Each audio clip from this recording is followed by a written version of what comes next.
स्वागत है आप सभी का एडवांस डिग्री में। आज हम आपको अप्लाइड बायोलॉजी स्टार्ट करवा रहे हैं, जो कि आपकी यूनिट 12th है। और ये B pharma, D pharma, BSc, MSc सभी के लिए टॉपिक है, किसी भी साइड के हो।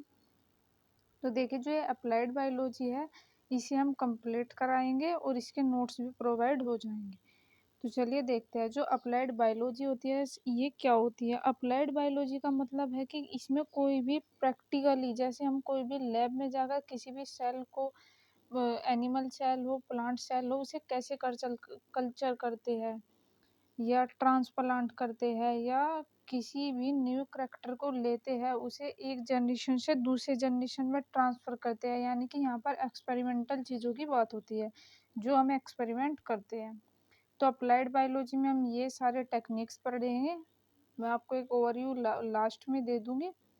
तो जो इसका इंट्रोडक्शन है, सबसे पहले हम इम्यूनिटी के बारे में देखते हैं। यानी कि इसका जो आज का टॉपिक होगा, हम इनेट और एडेप्टिव इम्यूनिटी के बारे में डिस्कस करेंगे। तो जो इम्यूनिटी क्या होती है, तो कोई भी देखिए, आप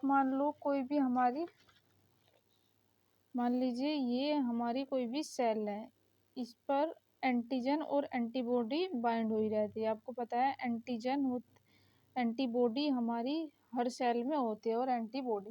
तो देखिए, कोई भी बाहर से कोई भी एंटीजन आकर जब हमारी एंटीबॉडी को ये हो गया एंटीबॉडी और ये होगा एंटीजन। जब कोई भी बाहर से फॉरिजिन कह सकते हैं, कोई भी एंटीजन आकर जब हमारी सेल को डैमेज करने के लिए, कोई भी बीमारी कोज करने के लिए, इन्फेक्शन करने के लिए आता है, तो हमारी बॉडी क्या करती है, हमारी बॉडी एंटीजन बनाती है, उस एंटीबॉडी बनाती है इस एंटीजन के प्रति, यानी कि इसे किल किया जा सके। जब कभी भी आपको वायरल फीवर होता है तो क्या होता है, जो हमारी बॉडी की जो इम्यूनिटी होती है वो वीक होती है, जिसके कारण कोई भी पैथोजन वायरस हमारी बॉडी में एंटर कर जाता है, जिसके कारण हम बीमार हो जाते हैं। तो ये हमारी इम्यूनिटी पर डिपेंड करता है कि हमारी स्ट्रॉन्ग इम्यूनिटी है या वीक इम्यूनिटी है। जिसकी भी वीक इम्यूनिटी होगी, यानी कि उसमें बीमारियों से लड़ने की कम क्षमता होगी, और जिसमें स्ट्रॉन्ग इम्यूनिटी होगी, यानी कि उसमें बीमारियों से लड़ने की क्षमता एक्स्ट्रा होगी।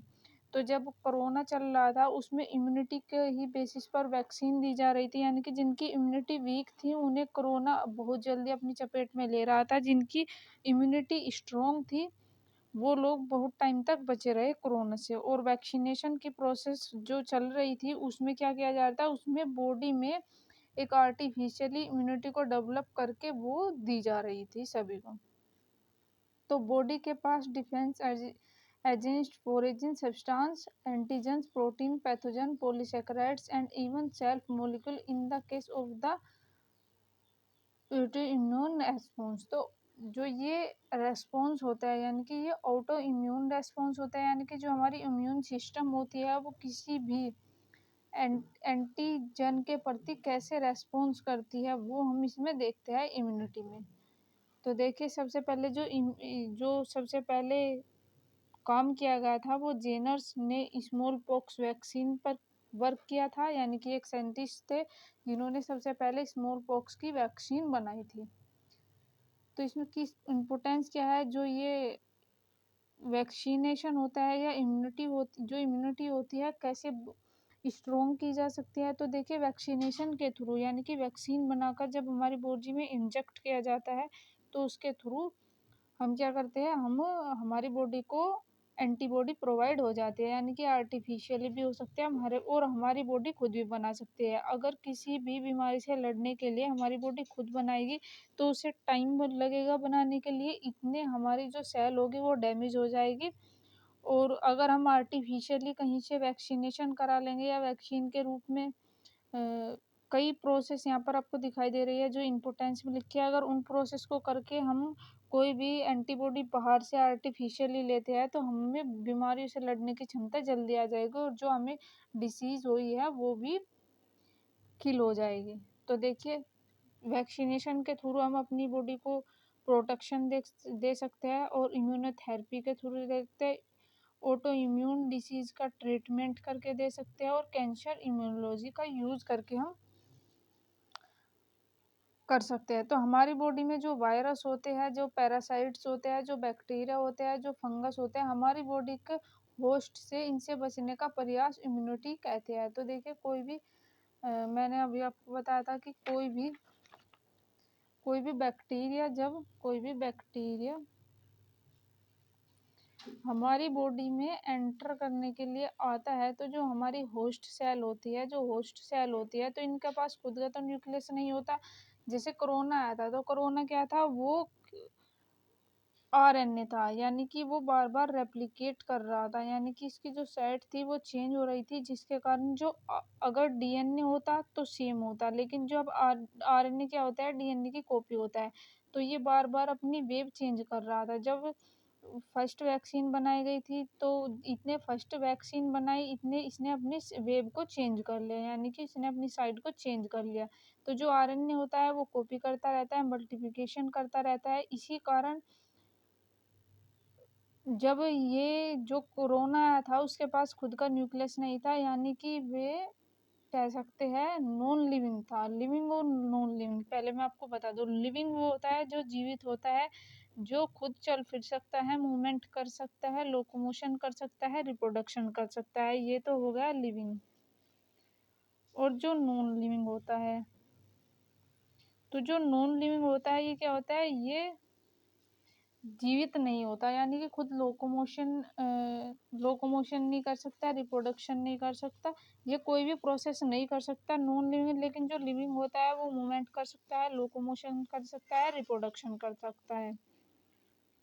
जिसके कारण जो कोरोना था वो क्या था, वो नॉन लिविंग, यानी कि कह रहे थे ना, इसे छूने से फैलता है। तो अगर किसी व्यक्ति ने इस कह सकते हैं इस पत्थर पर हाथ रख दिया, तो कोरोना यहीं पर विराजमान हो जाएगा, यानी कि बैठ जाएगा।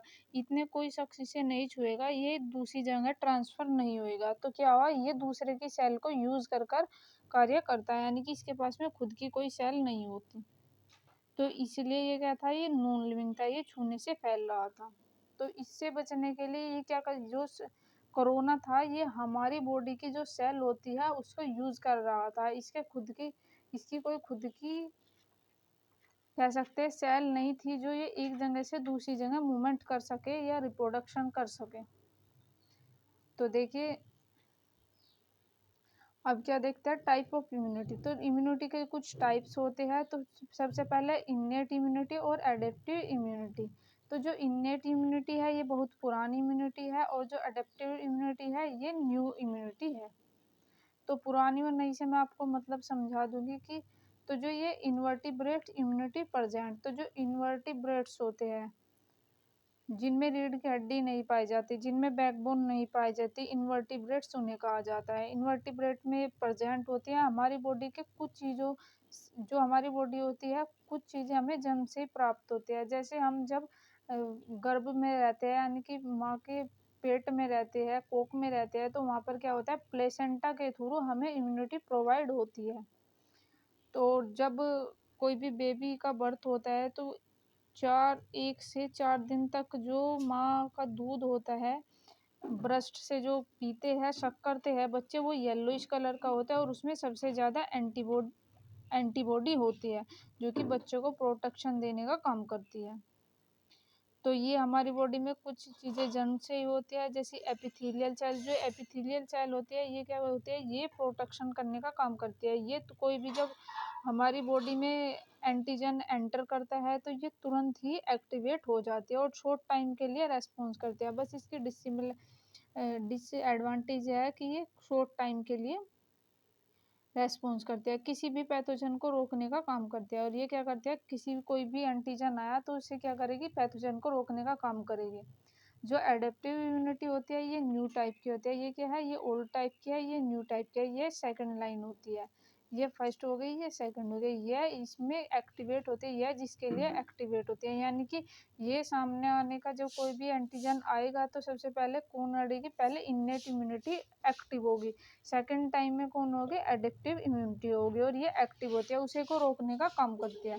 एक्टिव होने के काफ़ी टाइम लगता है, यानी कि ये बहुत जल्दी एक्टिव हो जाती है और तुरंत ही डीएक्टिवेट हो जाती है।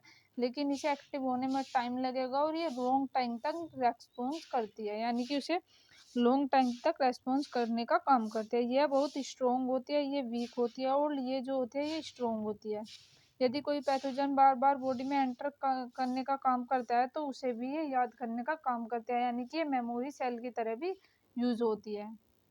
अगली वीडियो में हम इसके इसके कंपोनेंट्स के बारे में डिस्कस करेंगे, जो कि काफ़ी इंपॉर्टेंट होगी। तो अगली वीडियो आप हम इसकी प्लेलिस्ट बना देंगे अप्लाइड बायोलॉजी की, तो आप वहाँ से देख लीजिएगा। तो थैंक यू गाइस, मिलते हैं नए टॉपिक के साथ में।